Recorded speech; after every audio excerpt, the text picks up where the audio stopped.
What's up guys, this is Scher talking, welcome back to my channel. In today's video we have new information since we got a download from the game, and there is new information about the SaGa Sekishusai banner and also the SaGa stage box. Well, there's not just that, there's more things coming up that's not announced inside the game, so we have information about it, and we're gonna check it out first by going here. The Remembrance battle against the Death Master will be available on reset for everyone, and that is actually very nice. I like to have new challenges in the game.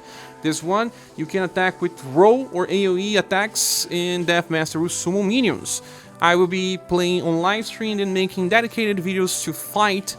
I hope it's not that hard. Then we move for the new event called SaGa Stage Surface and Depths box. There is also this picture. There are two areas, the surface and the depths. Take the area that you desire. In depths you get 2 times the drop amount of tickets than in the surface. And on the surface, it's just simple, you just get 1-time chance of attribute gains. It's nice that you have like 2 times the chance of attribute gains, but also 2 times the drop amount. So you can also use the tickets for increased status that we are getting recently, so that will increase it even further. Okay, now moving on, we have a gacha inside a gacha, the event box surprises, that will give you even this queen dress, but more. You have the S styles of these 2 units, while also equipments, promotion scrolls, and gold pieces. The best drops will stop on box 15, but you can still get some gold pieces, but it will be kinda hard. Moving on, now we have the 3rd tower released in the game. This one will be released day number 6, so 3 days from now.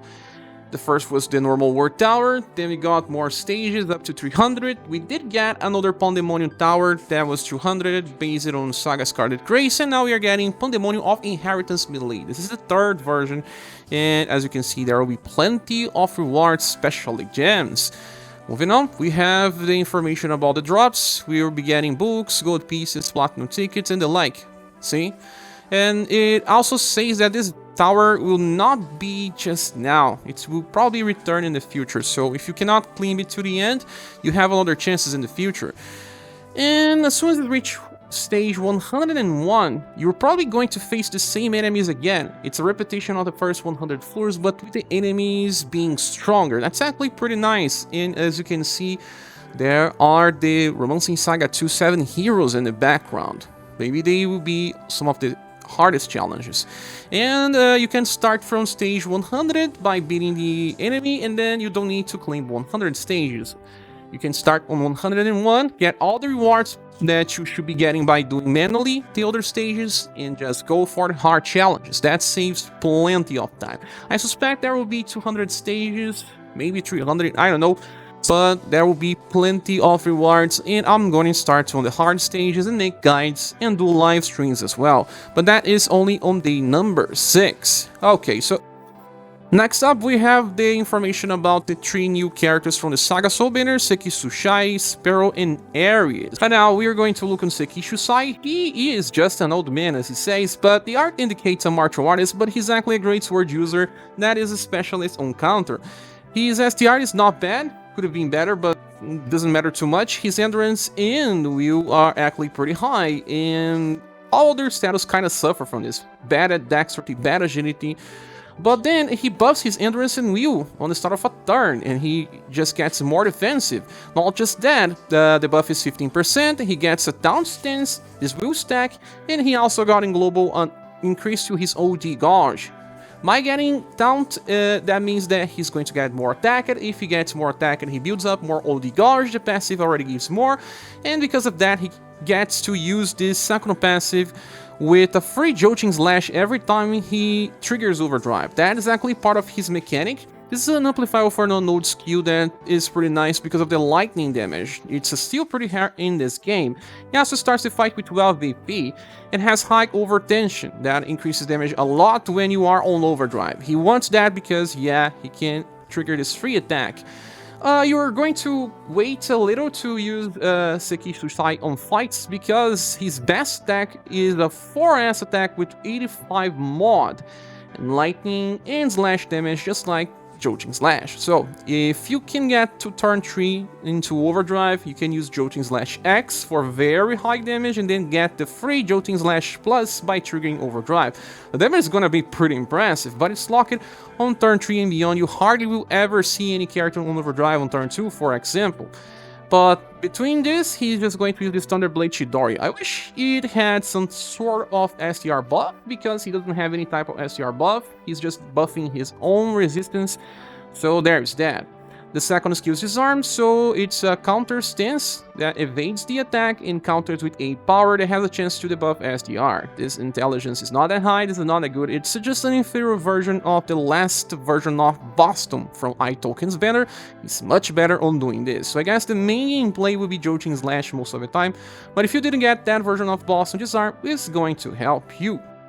And the next character is Aries, and he is a full support spellcaster for both water and wind spells. Has very high status for endurance and will, but agility and intelligence suffer from this. But that's not much of a problem since he actually only has one skill that does damage, and it's pretty bad anyway. So you are bringing him to fights to sustain and support the squad. The first passive has 25% chance to heal by around 800 and recover 3 BP. The 3 BP part is the most important thing, and when it triggers, you allow him to get to use his skill 3 more times.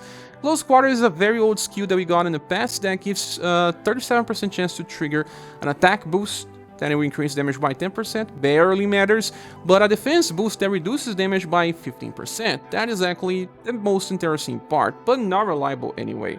He himself gets Iron Wall Defense 6, that means that he reduces damage by 40%, so he's going to survive a lot with that very high endurance and will. Then he has Air Screen, this is a support skill that gets someone into a defense boost stance, decreasing damage by 15%, lasts for 4 turns.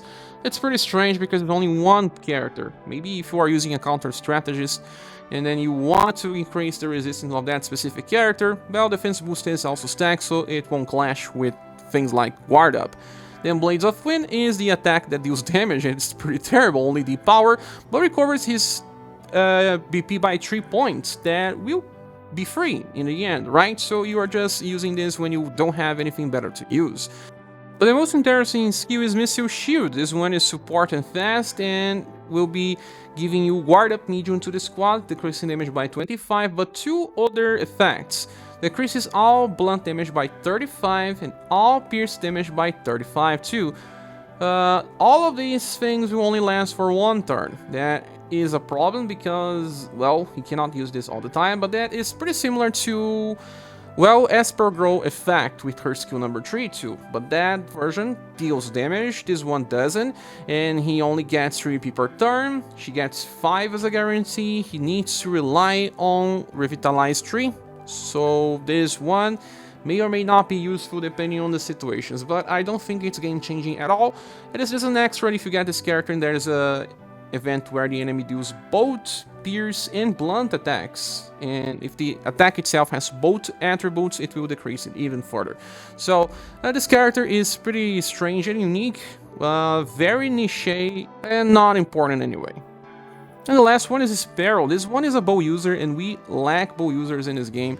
He has a focus on 3 status: dexterity, agility, and intelligence. He's pretty fast, he's going to attack first most of the time. Has intelligence because he is also a status inflictor, but that made him lose some endurance and will to get status for intelligence, so he suffers from being a little mixed. He got a different passive in global, he buffs dexterity and intelligence by 10%, and when he kills a target he gets 5 EP. That's just like Bertrand, but he doesn't have the same amount of skill choices as Bertrand, so it won't work as the same. The Mastery 1 gives him 5% dexterity and intelligence, and also 1 BP, so he gets 4 BP per turn.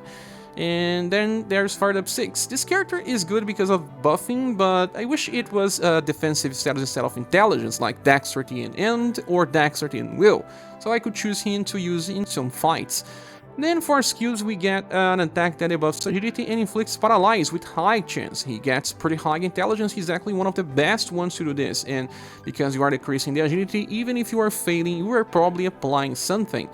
And the second skill is Ego Break, that he can debuff intelligence and also inflict confusion. See, it's interesting that he can do 2 things on these 2 skills, and since he has 1 BP, he can even use Ego Break 2 times. And then the last attack is Izuma, another good skill. This one hits 4 row and has 2 types, Pierce and Slash. And he can clear waves, not all types, but here and there he will be able to. Double S power with 54 mod is reaching pretty close to triple S. Yes, it's just one mod away for being a triple S attack. And because he gets 1 BP already, plus 5, he will always get enough for use Izuna as much as he kills someone. So in story mode he can attack 3 times, in event modes he can attack 2 times. Sometimes he will be able to one-shot, sometimes he won't. But that is actually a pretty good set, but not as good for boss fights since he's pretty fragile. But in my opinion, he's the most interesting character here since there are replacements for Sekishusai. Although he is pretty strong for lightning, he's not exactly the go-to character to farm since he needs to charge up. And Sparrow can be used right from the start, will be strong for Remembrance as well since Remembrance Death Master has enemies allied in a row. Pretty strong character, just don't know if it's worth going for this banner just for Sparrow. There's another style of Sparrow in the future too, so we'll see about that. But now I'll return here, this banner will receive a bronze award. I will make a full review later, so stay tuned. Today we'll get the first banner review, and then probably tomorrow we'll get a full review of Sekishusai banner. But that's all I have to say, guys. Thanks so much. I hope this new content will give some people more things to do. There were some breaks inside the game. Sometimes it's good to get breaks because you can do other stuff.